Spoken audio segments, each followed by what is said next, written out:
And we're live. Hello and welcome to this Monday's This Is Not Therapy Hour, brought to you by Effective Artistry. I feel like a DJ or a podcaster doing that. Anyway, my name is Marie Moran. I'm an executive functioning coach with Effective Artistry. Joining me as always are Caitlin Miller, LCP, and Brandon Tassers, LTPC and Clinical Director of Effective Artistry. Hello, both. Hello, How are you doing? Doing all right. How are you? Good.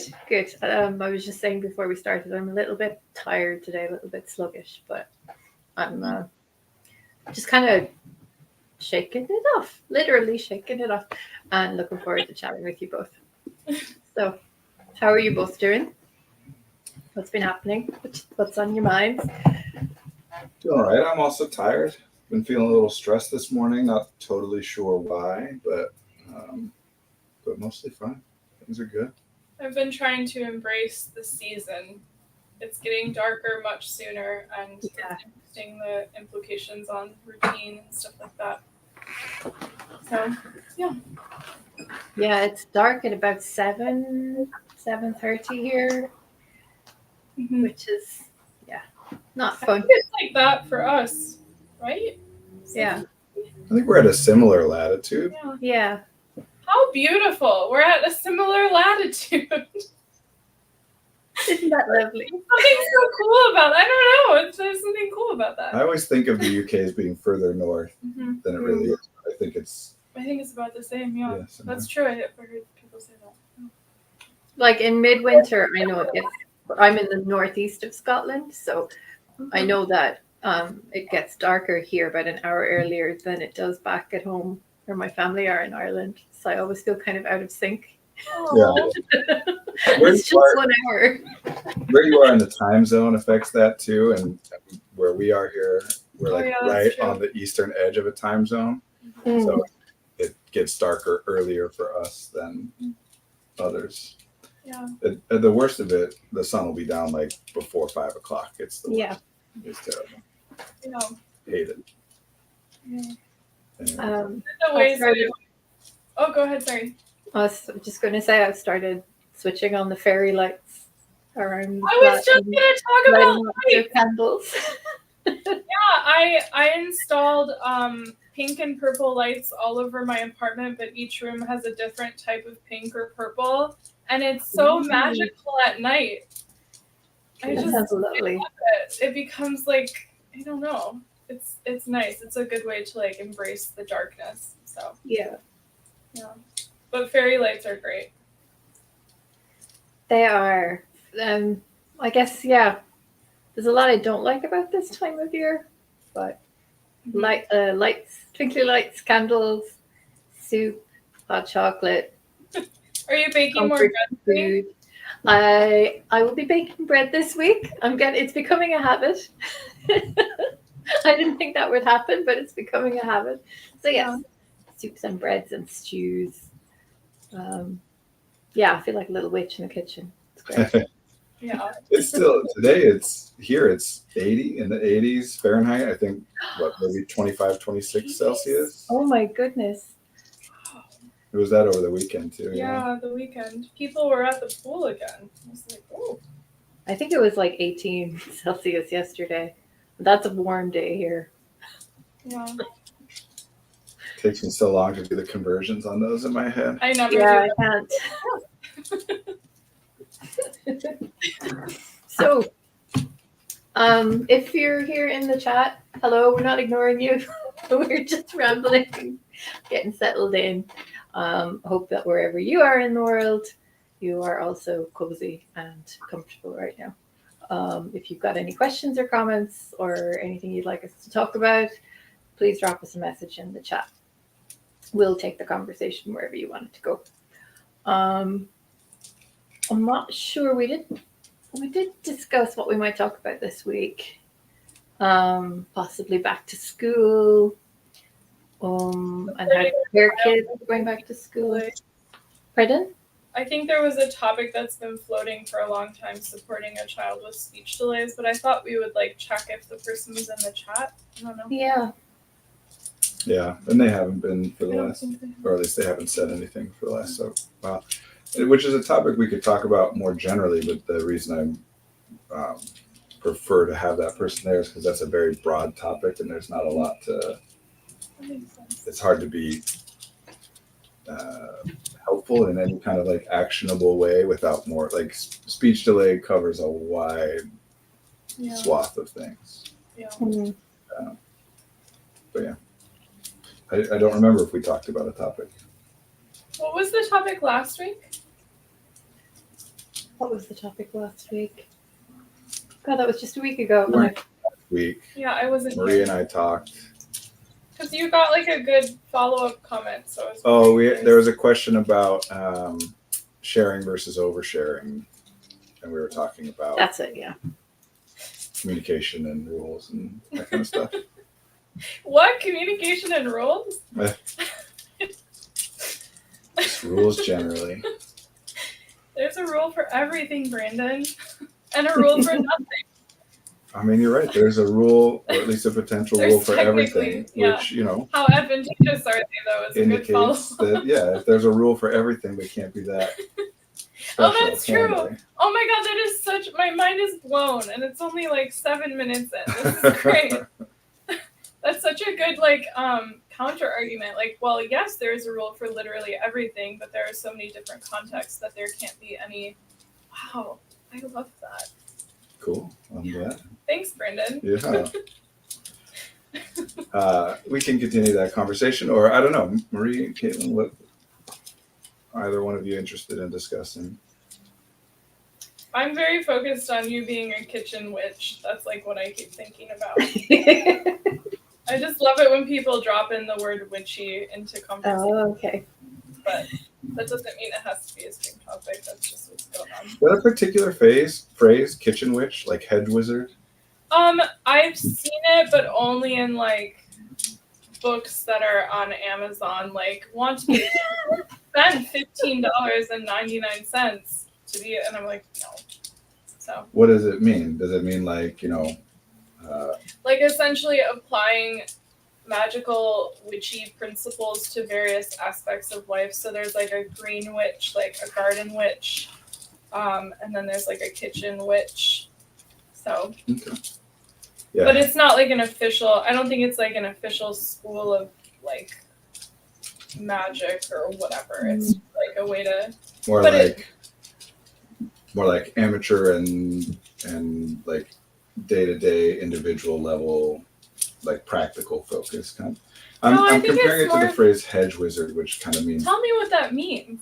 Well, a similar kind of like, you know, like a local doesn't do a whole lot of big stuff, and what they do is very focused on like day-to-day, you know, smaller type magics and whatever. Yeah, no, I think for me it's kind of a way to acknowledge the enchantment of regular tasks, and I think particularly cooking can be an interesting way. So that's what I was kind of thinking you were saying, Marie. Yeah, well, I spent a lot of time yesterday making a huge pot of soup, so there was a lot of standing over, steaming and bubbling and stirring, which is why that came to mind. Yeah. But yeah, I think in an ideal world I'd be a garden witch. I just don't have a garden. Oh. I like that though. I like the idea of bringing the magic to the everyday like that. I guess it's kind of a mindfulness practice too, isn't it? I think that's what it boils down to from a phenomenological perspective, which is one of my favorite Brandon words. But yeah. Yeah, I don't know a lot about what exactly like the philosophies of the various things are. I know that witch is a term that gets used to apply to a lot of different things, some of which are very like specific and rigid in their definitions Some of what of it which means. are Different kind of which witch is which. Yeah, I don't know. I don't know a lot about what people talk about in that realm with specifics, you know, like outside observer stuff for sure.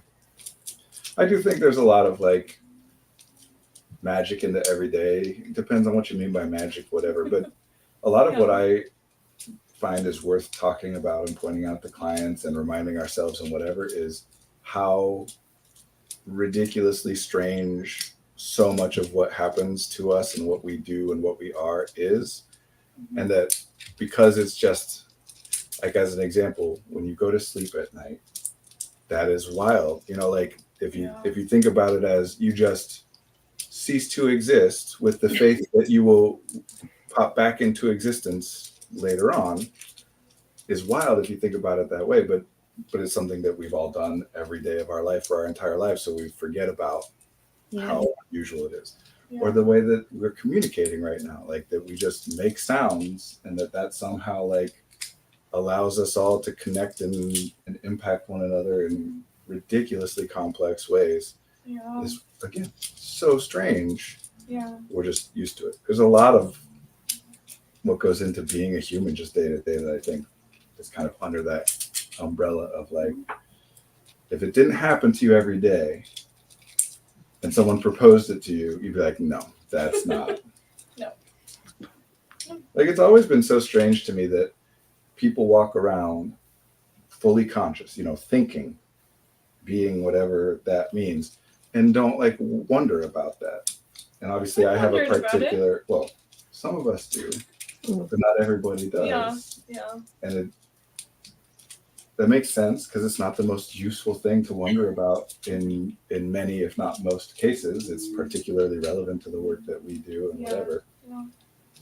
But it's just the things that we take for granted. So I think, I'm just saying, in terms of mindfulness, what you're talking about, I think there's that element of it, of mindfulness, and a lot of mindfulness is about taking something that you don't pay very much attention to and pay a lot more attention to it than you usually do, you know, perceive it in more depth. And I think part of the witch magic part too is like to focus on the things that are enchanting or like interesting or pleasurable or beautiful or whatever insert positive adjective.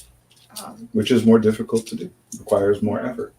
So it's good to get that reminder from, I mean, that prompt, that discussion and focus, whatever, comes in a lot of various religious traditions and a lot of cultural traditions, holiday. Like, there's a reason that so many cultures around the world throughout time and across distance have some version of, we set time aside to be grateful for things, to think about the things that are good and celebrate them and talk about them and think about, because it doesn't happen automatically day to day unless you build in time for it. And it is problematic to not be able to focus on those things to any extent for a lot of reasons. Surely practical ones too, not just like feeling good or feeling bad, you know? Yeah, and I was trying to distinguish the like magic mindfulness versus like mindfulness of like, where are you feeling the chronic pain in your body or things like that, like things that are enchanting. Sure. And again, I don't know enough about what people mean in specific traditions by terms like magic to state, but I think there's a lot of that that's an overlap with, like, energy is a big concept. Again, different terms and whatever for some version of a thing which is not composed of physical matter but does impact us, and we can notice its effects and interact with it to some extent and whatever. I think it overlaps with that quite a bit. You know, like I think one of the things that people will that we as humans, like historically, like culturally, mean when we're talking about energy is just the fact that we can pay attention to certain elements of ourselves at a time, and in a sense it almost feels like moving some energy, you know, like the way that you move your focus. If you focus in on your knee and then focus in on your stomach and then focus in on your nose or whatever, it does feel like something's moving around. I'm wondering if that's the nervous system, like the electricity in the body. I mean, certainly that's whatever consciousness and focus and attention, all that stuff, takes place on top of the nervous system. That word I love, supervenes on, which just supervenes is like a super esoteric philosophical term, but it means if A supervenes on B, it means that any change in A necessitates that there has also been a change in B. A cannot change without B changing. Mm-hmm. It doesn't mean that the change in B causes the change in A, or it just means that, so consciousness supervenes on the nervous system, right? That any time we would observe a change in your conscious state, that you observably would internally observe it, we could also theoretically, physically observe that the nervous system has changed as well. Yeah. But yeah, I think there is definitely, obviously we don't have cells and nerves built in to feel the electricity moving along like neural pathways. I feel like this is getting, I don't know. I feel like you're becoming more conscious of what you're saying, and I'm really enjoying it. But are you? And I feel like if I start asking myself about the nature of consciousness, my head's just going to explode. I mean, there certainly is an element of the more you focus on your internal cognitive environment, whether to analyze it or to even just to observe it or whatever, like in terms of what you're paying attention to and what you are aware of, internal and external are two separate things. So the more you're paying attention to what's happening with you internally, the less you're paying attention to what's happening externally. I do think that's a lot of what happens with people who identify as neurodivergent and come to feel so different and be so different and whatever is the more you pay attention to your individual internal subjective experience, which is by definition separate from everyone else's, the more you're impacted by that. And the more you pay attention to the external reality of things, the more you're impacted by that. And so the more on the same page you tend to be with other people. We've got a comment here. Can I ask questions here? Hi. Yeah, you can. Please do. Yes, please. And I'll read them out and we'll see if we can answer them. Yeah. I was thinking about that actually today because I've got a lot of pain in my joints at the moment. And I was thinking about how I tire so much more easily, and it's because so much of my energy is directed to that pain. And I don't know if that's because I'm more aware of what's going on inside my body than the average person or what. It's really hard to measure that. How do we measure that? Yeah, it is. It's not something we can objectively measure, but it stands to reason. It's logical that you are more aware of it than the average person, if for no other reason than you are incentivized to be more aware of it. It's something that draws attention. So when something hurts, you pay more attention to it than when it doesn't hurt. I think one way of talking about pain that's useful is to think of it as it is simply the sensation of you must pay attention to this thing. Yeah. Well, I think you could divide it into maybe the additional energy that your body requires to function based off of whatever deficiency is happening, which is a result of the pain, and then also the conscious attention you have towards the pain. Like how much are you aware of it cognitively, moment to moment? And I feel like the combination takes more energy, just different types of energy. Sure. I mean, there's a lot that could be going on. Oh, question. I'll pause there for a question. So thank you for the question. It is, do you think neurodivergence like ADHD is a superpower when it comes to creative jobs? I think that neurodivergence, really any way that a person is, any trait that varies between people, whatever it is, neurotype or whatever, any particular version of that has advantages and disadvantages. So I do like the idea of thinking of both sides of that. I think it's very important, like with ADHD, we'll focus on specifically. I think it's very important, like we were talking about earlier, to, yes, of course, be aware of the parts of it, the ways in which it makes things difficult for you, that you are that way. And to also pay attention to the ways in which it makes things easier or better for you. Mm-hmm. And I like the terminology of thinking of it as a superpower, although that is, especially online over the last few years, it's a term that has come to be associated with, more or less when it comes to ADHD specifically, people, when they're talking about it as a superpower, are often overriding or glossing over or neglecting the downsides of it and just saying it's only a good thing and there's no bad side to it.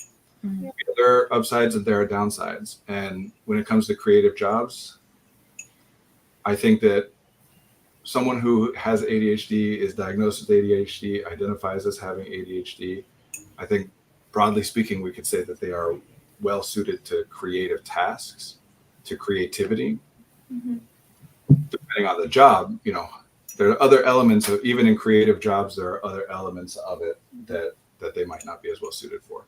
So like one of the ironic things, for example, is being an artist might theoretically be something like a visual artist, might theoretically be something that having ADHD makes you well suited for, maybe even better suited for than the average. I would suggest that for sure. Mm-hmm.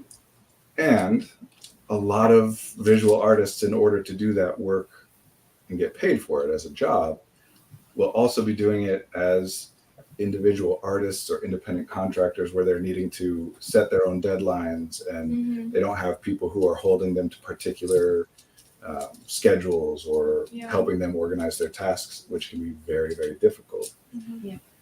So depends on the job, it depends on the structure. But yeah, I think an easy, broad way to say it is that people with ADHD on balance are better suited to creativity than people who do not have ADHD or are not identified that way. So helping people to navigate the challenging side of their creative jobs, I guess, is something we do here. Yeah, that's a big part of the idea, is to learn, like we were talking about gratitude earlier, right? Being aware of what's beneficial or helpful. And I was saying that it is practical, it is useful practically to pay attention to that. Because if you have a problem, it's much more efficient to know what's the one way to solve that problem than it is to know, well, here are 10 ways that don't solve the problem. Mm-hmm. Yeah. So we're more incentivized to pay attention to the things that don't work for us. Mm-hmm. It's harder to pay attention to the things that do. But when there is stuff that works, it's much more efficient to pay attention to what works so that we have something to keep trying to do. Mm-hmm. So that's part of the reason I think it is very useful to talk about it as a superpower or an advantage or whatever, is that you want to look at what it is that is useful so that you can tap into that. Yeah. That's a We've good got another question. Thank you for that. Do you have tips on how to achieve personal goals that you set for yourself? I feel like I achieve professional goals way easier since there's an urge of necessity, but with my personal goals, only I'm the judge. That is a great question and a broad one. And if you'd like to give more clarity on some specific personal goals, we can get more specific. But broadly speaking, I think that what you're calling an urge of necessity, there's something that happens that you read that way, right? And mostly what we're talking about is that other people, when you're talking about your professional goals, as you said, your personal goals, you're the only judge. Your professional goals, there's other people who are involved. So one of the things that I think is frequently true about neurodivergent people, and specifically people with ADHD, is that we tend to be very sensitive to the data we get from other people, meaning we pick up a lot of information from other people. So it's a lot easier for us, for example, to say, what should I do today? If there's somebody else for me to read off of what they would want me to be doing or what they would want to do, it's easier for me to come to some conclusion. And if it's just me by myself, what do I want to do today? It's harder. I don't have as much data that I'm paying attention to. Mm-hmm. I definitely can relate to that. So the simplest, broadest answer to this question is get other people involved in your personal goals. Yes, there are things you can do to work around that or to shore up some areas that are more difficult for you or that you have less experience with. But the easiest thing, the simplest thing, is use what you know works. And you know that you make more progress toward goals when you have somebody else checking in on you with those things, invested in those things. So get them involved in the personal goals too. And again, that's why I'm saying specifics matter, because some types of goals are easier to get other people involved in than others, and different people have different circumstances. You may or may not have access to people that you can get involved in this. Yeah. But that's where I would start. And if that doesn't work, then you explore some of the other more, less efficient stuff. Mm-hmm. Always start with what works best. What you already know works best. Only when that doesn't work is it worth moving on to try to find something new. And in particular with ADHDers, something that's very helpful there is to pay attention to the fact that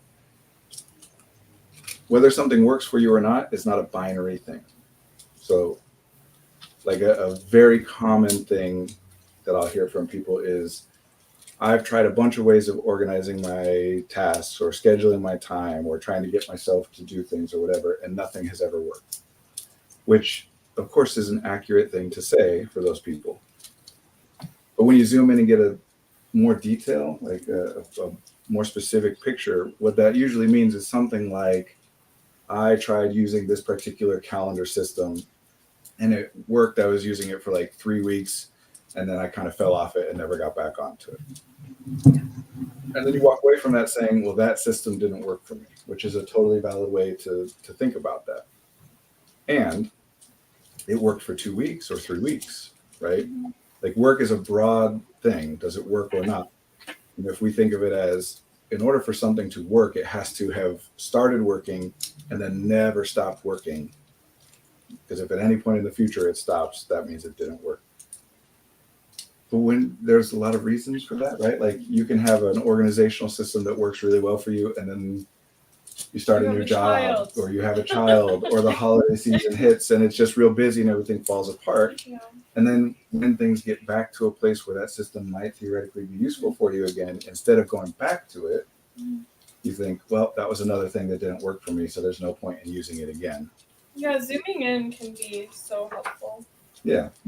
To say like, okay, this thing works for me when my life is calm enough that I am able to spend 10 minutes a day or whatever.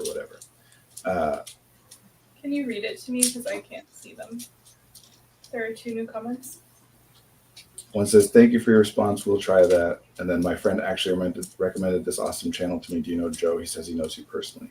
Oh, I think, Joe. Is it Sarah something? Well, maybe. I know a few Joes. There's a lot of Joes around here. Yeah. Yeah, I might know Joe. But we love having new people. It's great.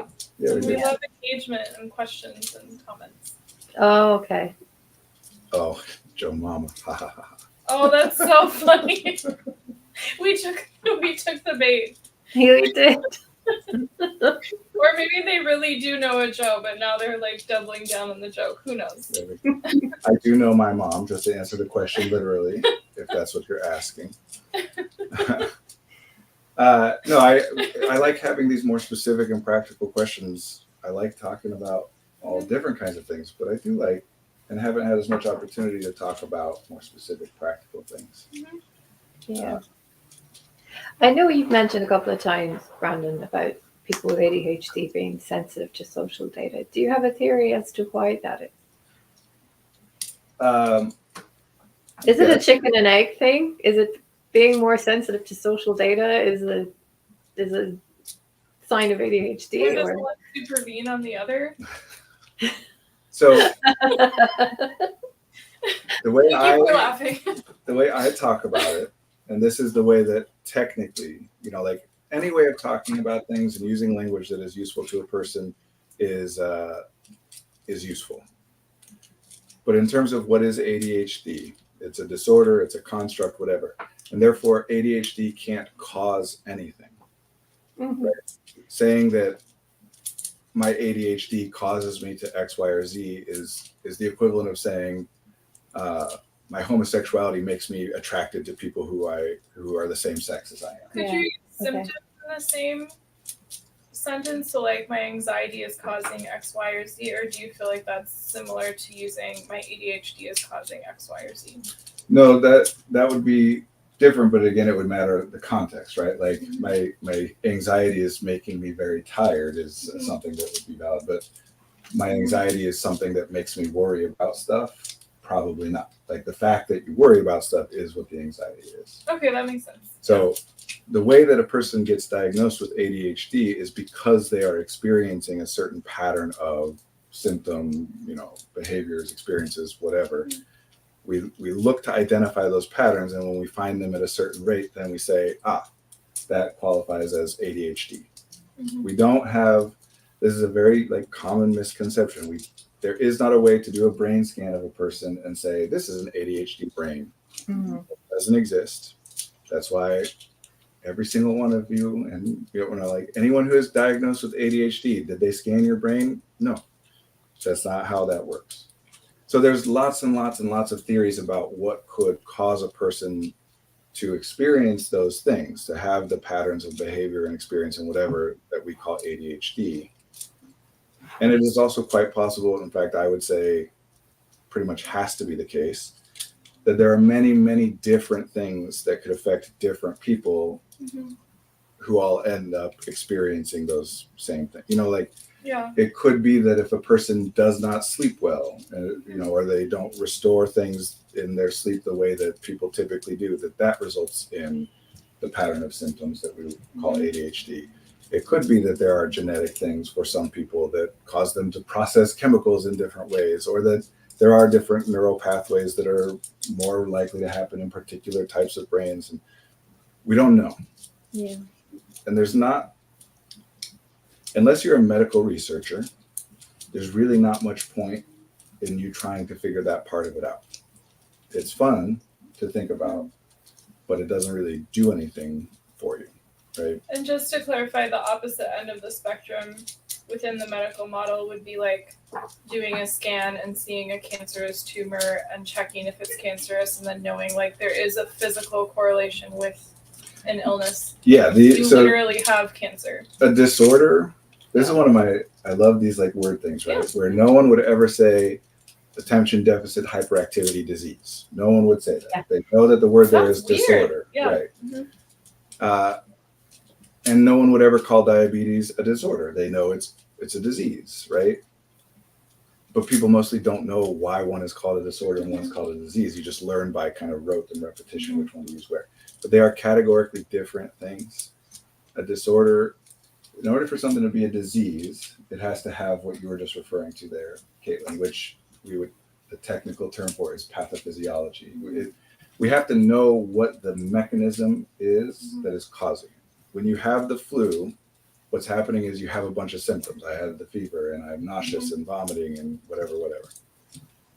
And then we have theories. The doctor has theories about what might be happening to you. Oh, it sounds like the flu. And then they can do a test and we can actually look and see the flu virus is a specific thing. Is that flu virus in your blood and in your cells? Is it doing what it does? Genetics is a very interesting thing. Sorry, my dad just left a comment. He said, oh my gosh, Coach Fritz or Fritz, whatever. He said, well, darn, there goes my excuse that it's the genetics from my warrior ancestors that causes me to fight. That is so cute. Yes, I love that. There goes your excuse. And genes are interesting. But anyway. And to the previous commenter, he said, sorry for the joke. I truly appreciate the response for those questions. It was in my head for months. Thank you for the joke.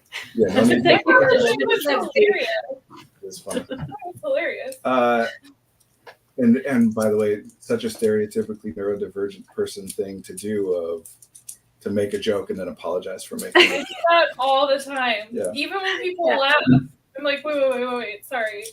Sorry, I've taken up space. Yeah. I'm sorry I opened my mouth and words and sounds out of it. Yeah, no, we appreciate you being here. That comment I don't know so much about, Dad. Yeah, like the Irish.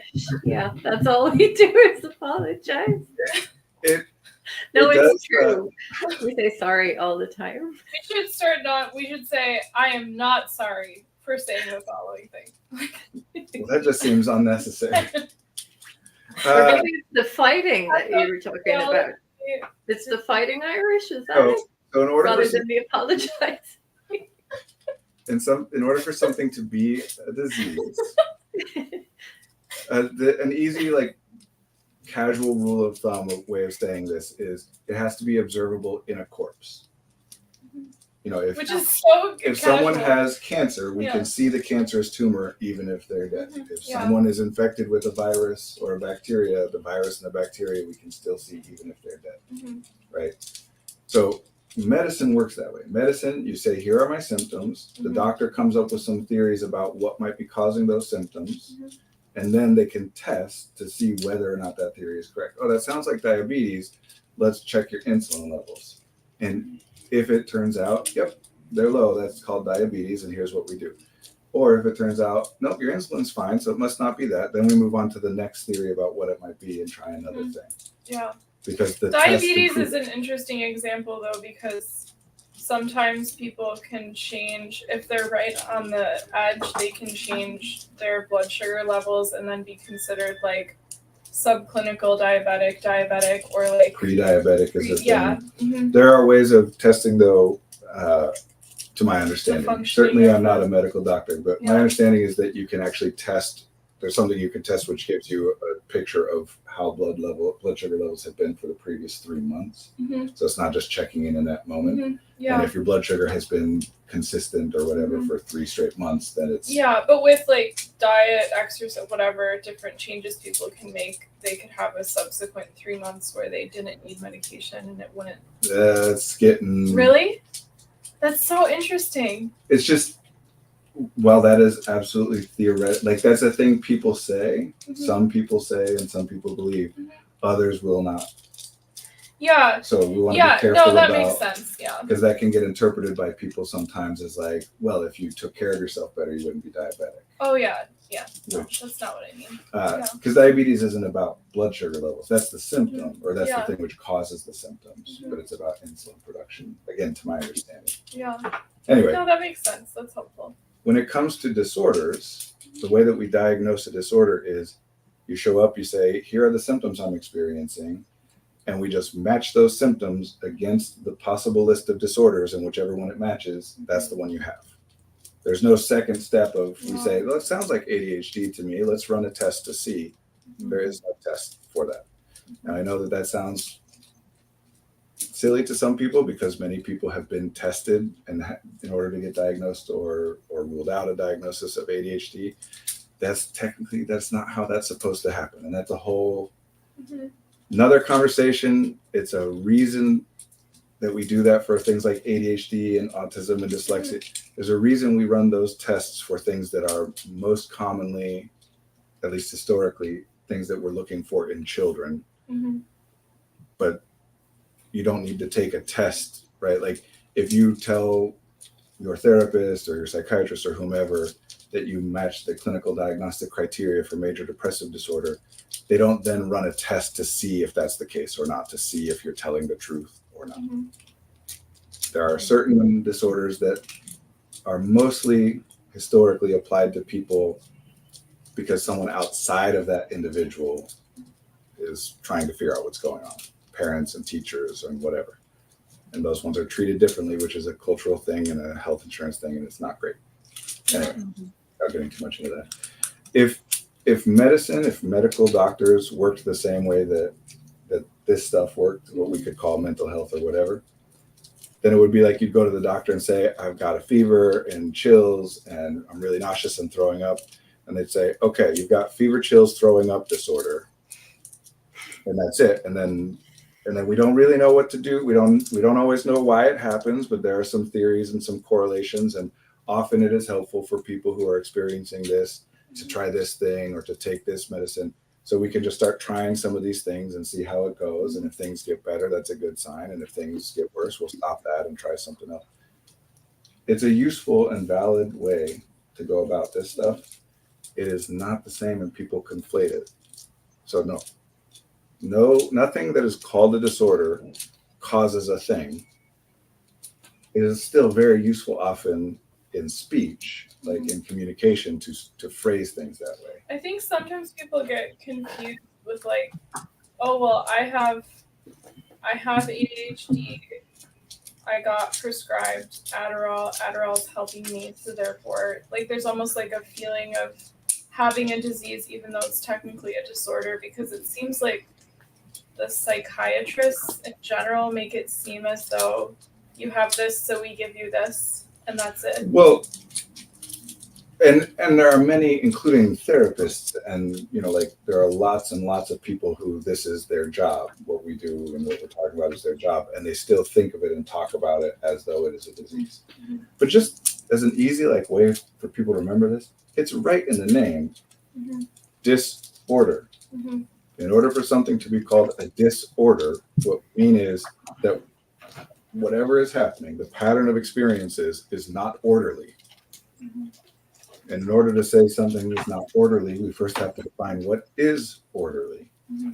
This is ordered behavior. This is ordered emotional expression or experience or whatever. This is normal, appropriate, healthy, whatever version of that. And outside of that is disordered. Yeah. So disorder is in opposition to something which is called orderly.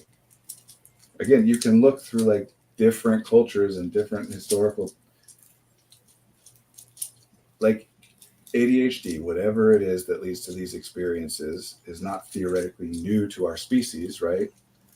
But we don't see people talking about it very much prior to 50 years ago or so. Mm-hmm. Or the classic question of where were all the autistic people before 1940 when it was first identified as a thing, right? They're useful labels to apply. Mm-hmm. Specifically with psychiatry and like medication.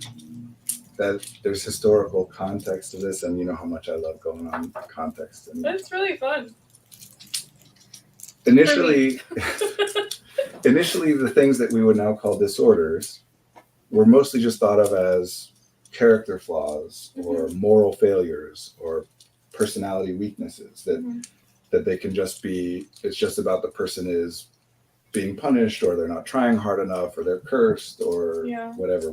Yeah. And so then people respond to that by trying to like try harder or cure their curse or whatever it is. And that stuff doesn't work because that's not what the issue is. Mm-hmm.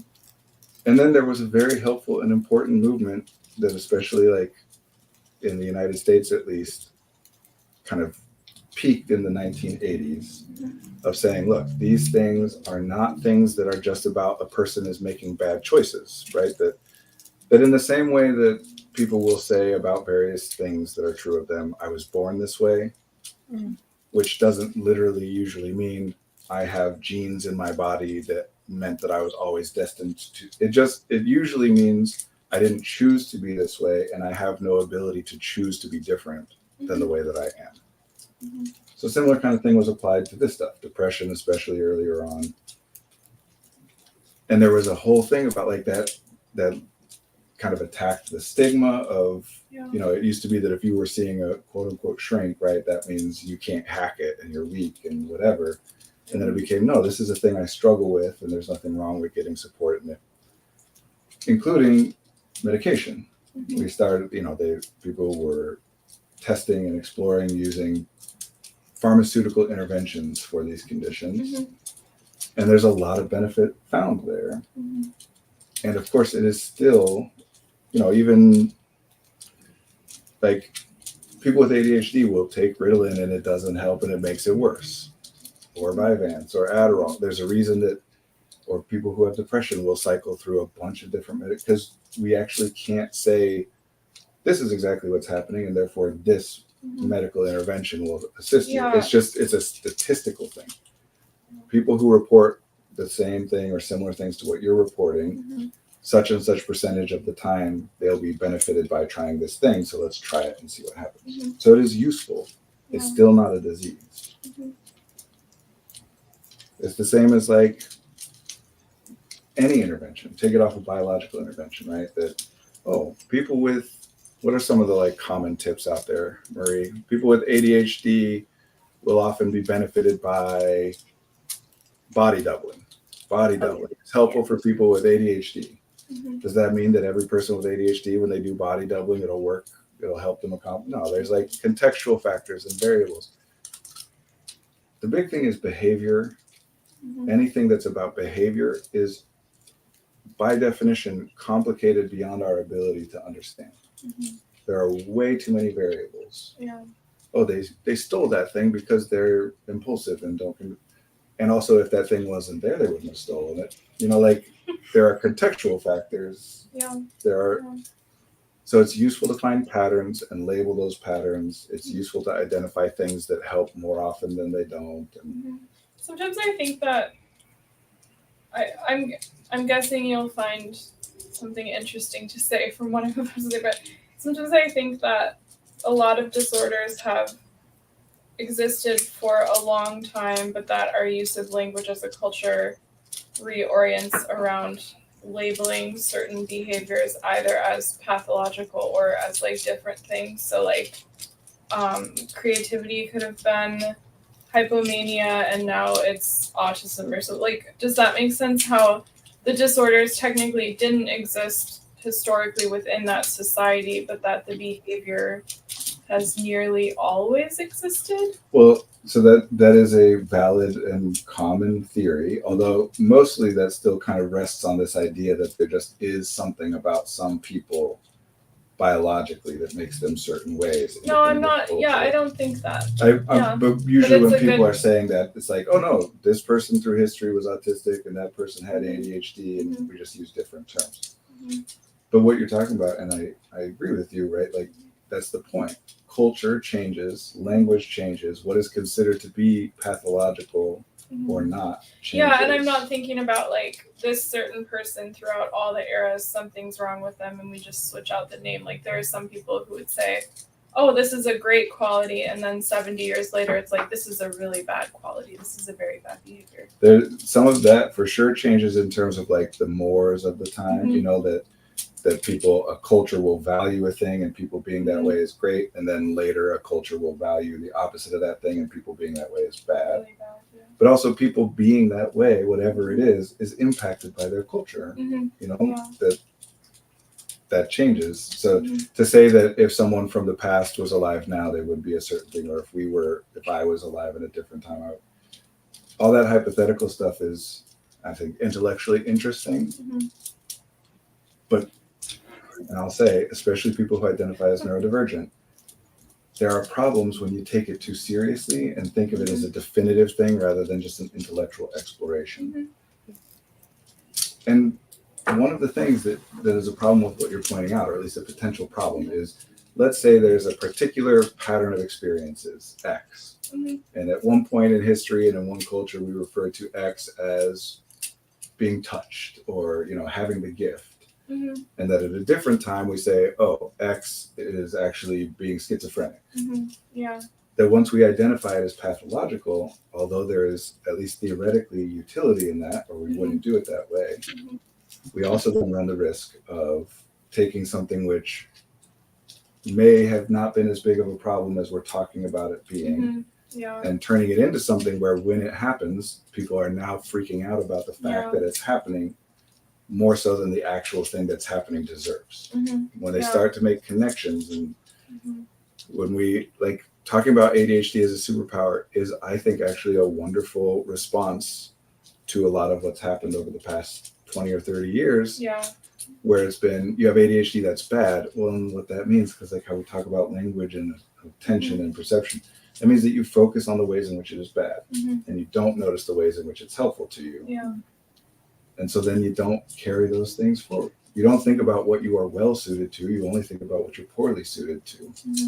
Well, and I think also certain disorders where people think this is a life sentence, this is going to cut off 10 years of my life, I'm never going to be able to have a job, I'm never going to be, like, all of these big sort of things that's like, now I'm ruined, essentially. Again, it's meaning and connection, right? We've noticed that in a certain pattern, to a certain extent, when you see X, Y comes along later on too, and that, so now we start to treat X as though it is the same as Y. Instead of saying, like something I've been saying to people for a while that often people will like have their minds blown, is a red flag is not a problem. It is a sign that there will potentially be a problem. That's why it's called a red flag. That's literally like the point of the phrase. The red flag is a warning sign. It is not in and of itself the problem. It's warning you about a future potential problem. So then would you theoretically let reality play out until the problem actually occurs and then walk away? Well, it depends on the context. Yes, it does. No, I would not say ignore all red flags. But just like It's not ignoring them. in a very like literal way, right? Like taking the metaphor here literally, if I were walking along a beach and I saw a big line of red flags across that beach, I'd probably be like, I don't know what that means, but I'm not going to cross it. Yeah. Go the other way. You know? So I'm not saying they're meaningless. They're meaningful. They're totally meaningful. But they're not the same thing. And this causes a couple different problems. One is people being treated as though they are problematic when really they just have whatever it is that they're displaying or experiencing or whatever is something which is linked to something which is problematic, but not in and of itself problematic. Like a specific actual example of this is a person who takes a lot of interest in children, right? There's nothing inherently wrong for a person to love kids and love being around kids. But because some people who do very terrible things also love being around kids, now we identify this thing as like, ooh, that might be a sign of something terrible. And it becomes a problem when we treat it as though it is the same as something terrible instead of a sign that something terrible might be happening too. Yeah. It's worth being vigilant when there's a red flag. And sometimes, that includes just treating the red flag like it is the problem. Even though it isn't, it's just the safest and most logical thing to react as though it is. Yeah, and I think for me, sometimes in my life, there's been red flags, and I felt so burned or hurt by other people who have had the same red flags that even though I can acknowledge theoretically this might play out this way or it might play out that way, and I can't really tell that it's like, maybe I just won't do the same more thing. Careful, right? But I think sometimes it could be argued like, what is the context, and let this play out a little bit more instead of just immediately. Yeah. Yeah. It depends. Yeah. Right? Like we all, when we drive a car, know that we are taking the risk of getting into an accident. But for most of us, we don't get in very many accidents or very serious accidents. And so it doesn't really enter into our thoughts as we drive a car. But of course, if you drive a car and you get in a big accident, then the next time you drive a car, you're going to be like, oh, I don't know about this. And the minute that car feels a little wonky or there's too many cars on the road, you're like, never mind, I'm out. Yeah. And that's fine. And if you drive that car and get in another accident, then you're going to be even less. And it won't be long before you're saying, I'm just not driving cars. Yeah. So when you get burned by a thing, which some subset of that we could call trauma.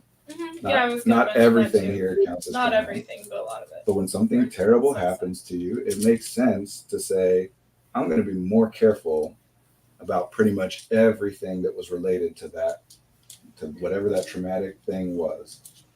I'm going to be more careful anytime anything shows up that suggests that could happen again. Yeah. And the more you experience it, the more careful you're going to be.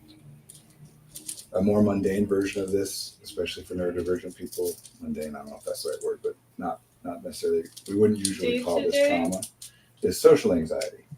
You have an awkward interaction at a party, and the next time you go to a party, you're like, oh, I don't know. And then you have another awkward, and pretty soon you're just like, no, going to parties equals having awkward interactions. I don't want to do that. Yeah. That's all that makes sense. Everything everybody's doing makes sense. That's why it doesn't really matter so much what is technically correct or not, unless there's a reason to be that specific. Is another way to say makes sense that it has like a certain utility? That it has value. Yeah, utility, value. Yeah. That there's good reason for it happening. And one way of saying that, again, everything every person has ever done makes sense if you allow for that we're wrong all the time. Right? Like sometimes we do something thinking that it will work out in a certain way and it goes a different way. Or sometimes we believe something is true which isn't true, and then we act in a way that makes sense if what we thought was true, but in reality it doesn't make sense because we were wrong. People are wrong all the time. But we are always doing whatever like seems like the best possible option we have. including a lot of the time that we just don't think that deeply about potential options. As far as genetics, a more helpful term, epigenetics, which is about the interaction between genetics and the environment, right? That theoretically, even something that we can say with some certainty there's a genetic factor in, like height, is also going to be impacted by nutrition. So there's no such thing as like pre-programmed genes in humans that will make their experience be a certain thing no matter what the context or the environmental. It all plays together in ways that are, it's very simple and very nice and convenient to think of genes as everything in my life is explained by my genes. Yeah. And it doesn't, there's not really anything to do about that to like make things better or make things work. It's, I don't know. Same with like the red flags, right? Like there are things that it's worth paying attention to and things that there's not really worth paying attention to. You know, is it worth usually after the fact? Well, a lot of the time, yeah. But we could talk about a proportionality. You can extrapolate it more, yeah. Well, and it's not a thing that a person should know in advance per se. What we're talking about is like sometimes it's like, oh, I put a lot of time and thought into that thing, turned out to not be relevant to real life at all. And then, welcome to my world. And other times it's like, ooh, this thing was really important and I did not think about it at all. You know, like we're doing our best. Yeah. But context matters. You know, like trying to figure out how to never die is probably not worth thinking about because you probably won't find a solution to that problem. Trying to figure out how to like not get hit by this car that's jumping the curb in front of you is very worth trying to resolve that problem. And so again, one of the things that especially is more common for neurodivergent people is trying to solve problems in a large scale binary way, the equivalent of how do I make sure I never die? You know, how do I make sure that I don't get distracted, as though that's a thing that you could just never do. Yeah. And when you press people on that, they'll say, like, I don't mean ever, but then why are we saying it that way? And why do you still call it, oh, it didn't work when it worked for 3 weeks and then stopped? I'm thinking that maybe part of this, like a subset of what you're talking about, is being able to relatively accurately predict threat or danger. Sure. I don't know. Well, it's just something I thought of when you were talking. Theoretically, the evolutionary advantage of thinking, of being a conscious being, is that it enables us to some extent to solve problems before they are problems, to prepare. There are so many things where it's much safer, much more efficient, much just better generally to consider the problem before it becomes a problem. Sometimes that allows you to prevent the problem from ever happening. Sometimes it makes it so that when the problem does happen, you solve it so much better than you otherwise would have, or are able to solve it where you otherwise wouldn't have been, that kind of stuff. You know, like, if you ever see those videos of like dad reflexes online, quote unquote dad reflexes, where it's like a child is like falling off of a thing and then the dad like catches them when like they weren't looking in that direction. Whatever, you know? Yeah. Which is a funny thing. And I've done that many times. Sounds like a Brandon thing. And it's not that it's like I have superhuman powers all of a sudden and my reflexes are better. It's that part of my mind when I walk into that room with that thing is like, okay, if the kid starts to move in that direction, like I got to pay more attention to it. It's preparing for it. You're doing a threat assessment. Right. So that if and when it does happen, you are more ready to move instead of at that moment trying to figure it out. My kids have fallen off of things while I was within reach of catching them plenty of times without me catching them. It's not a magic thing. So it is inherently advantageous to try and be able to predict what's going to happen next. There's a lot of advantages to that. And we can't actually do that. We can do it in a way that is useful. We can't do it in a way that is 100% complete. Even when we get some elements of it right, we can't think about every element of the future. And, you know. Yeah. And I think a lot of what we're talking about, especially for neurodivergent people, it's just, it would be really nice if we could figure everything out in advance. It would be so nice. It would be all the rules. wonderful. We're always trying to predict the future. But then who knows if we got that, we'd be like, oh, I really miss getting surprised. Mhm. Everybody, well, at least in the problems, right? Like, Yeah, problems. everybody would love to be able to predict every potential future problem and therefore prevent it and never have a problem again. That's kind of inherent in the definition of what a problem is. It's a thing you don't want to happen. Yeah. So we would all love to do that. And every single person tries to do it. Some of us try to do it broadly, more so than other people. But more commonly and more relevant, I think, is that we all have different contexts, different areas in which we try to do it more than other people. You know, like some people put a lot more effort trying to predict how sports events will go than you or I try to predict. 0. I put in Other some, than but saying the Bears are probably going to lose. how dare you? Accurate, but hurtful.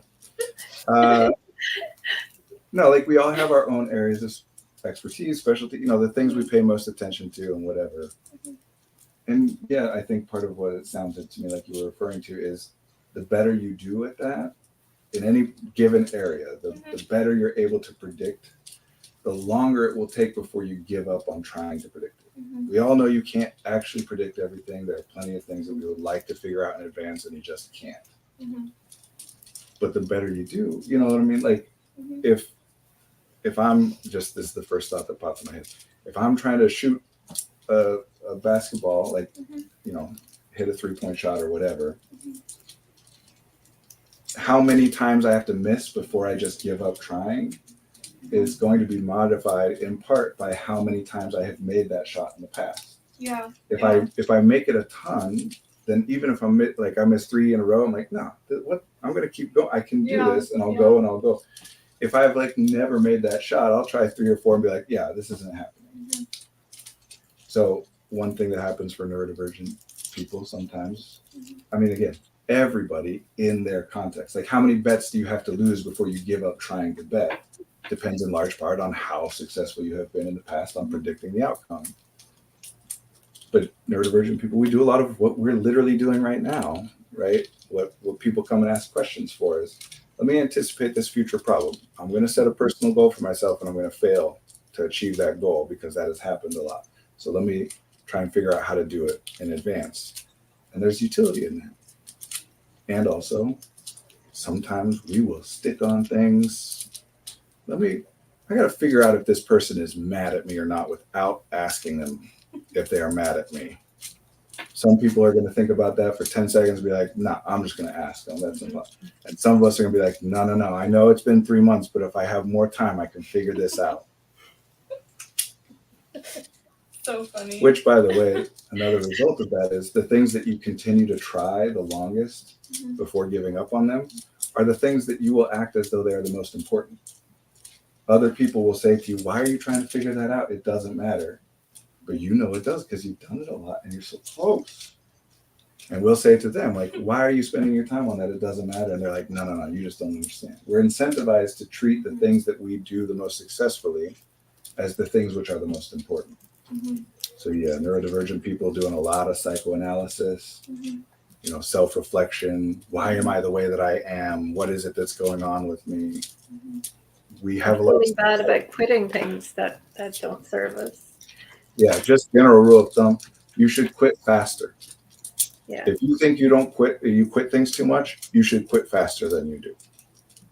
Because if you believe you quit things too early, that means that you're pushing yourself not to quit when you want to quit. Otherwise, you wouldn't feel bad about it, you know. Or, you know, if you feel bad about it, you try and stick in it longer. But there are reasons you want to quit. Yeah. You're picking up on that something about it's not working. Does it sometimes eventually then work? Yes, absolutely. But you can also quit the strategy, quit the tactic without quitting the goal. I want to be happy and successful. I want to be organized. I want to whatever.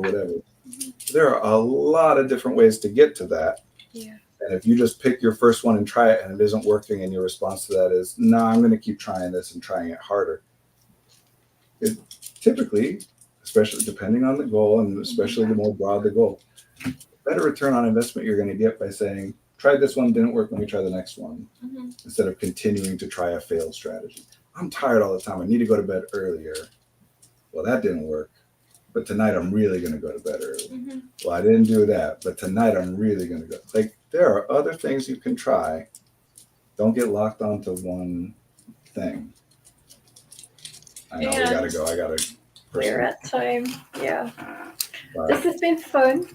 Thank you, magical people in the chat. Yeah, thank you for all your comments. I'm just going to finish up with a comment from your dad to rip off the song, Where Have All the Normal People Gone? Long time ago. So I think that's Where Have All the Flowers Gone? Yeah, but he added normal people. Oh. Yeah. Look, He's catching you. call it normal, call it neurotypical, whatever. Some people think everybody else is the same as them and therefore think they are normal. Some people think that everybody else is different than them and therefore they think they are strange. But whether you feel like you're a normal person or you feel like you're different or strange or whatever has a lot more to do with how you perceive other people than it does with how you perceive yourself. Because you can be any kind of way. You right now, you person who's saying, no, I am different. And of course you are. We all are. Mm-hmm. Not denying that. But the person who's hearing what I'm saying is like, no, I am different. Well, what if everybody else, whatever way you are, what if everybody else was the same as you? Without you changing anything, everybody else became like you. Then you would be normal. What is the utility of you identifying as being different? There's a lot of utility to that. In large part, it's always helpful to compare and contrast when you're trying to solve a problem. Well, I am experiencing this problem, and I'm aware of other people who don't. Very helpful thing to say, well, what's different between them and me? Mm-hmm. Maybe this is where that social sensitivity comes in as well. I think that's relevant. And again, a sensitivity like that would have to be useful more than it's not, or the brain would change very quickly. Mm-hmm. So we do tend to do really well. Like, I am sensitive to social data. You are sensitive. We're all sensitive to social data. And look, we all have jobs that involve a lot of like interacting with other people and communicating and thinking about what people want. And maybe this is our superpower.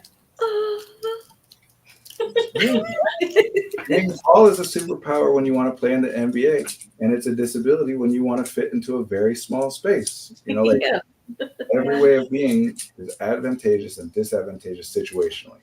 Every non-pathological way of being. There's certainly like it's never an advantage to have cancer. Nobody wants that trade-off. Yeah. But any non-pathological way of being, situationally advantageous or disadvantageous. The real big problem with all this is in our culture, this idea that each individual person should be capable of doing everything on their own. So we make the most inefficient strategy of all is you should address your weaknesses, try and shore up all the things that you're worst at. Mm-hmm. Why? That makes no sense. It makes much more sense for me to lean into my strengths and rely on other people. I'll handle the things that I am well suited to, and they'll handle the things that they're well suited to. And we just want to arrange it so that the stuff that I am not great at, they cover, and vice versa. Why do I need to be able to do all of it by myself? It's almost like we're meant to be in community. Yeah, right? I love it. Wild. Look, honestly, when considering humanity and like why people are the way they are, it's much more useful to think of the core unit of human evolution as being the community, not the individual. Oh, yeah. Nothing about humans evolved to be individual. That's not what we do. It all was in the context of community. So yes, when you're all of a sudden trying to think, well, I should be able to address personal goals without involving anybody else. We're not really good at that generally. And yes, you probably are struggling with some things to a greater extent than other people. It's not to take away that individual distinction, but also like, you know how recent in our history as a species, we started living separate from other people? Like you go home and sleep in a place where nobody else sleeps? We're not built for that. Except for your puppy? Yeah, we're not built for that. No. In the past, we would have called that being a hermit or being banished. And it's not that there's no advantage to it. Obviously, there are advantages to it or we wouldn't do it. But there's downsides also. Yeah.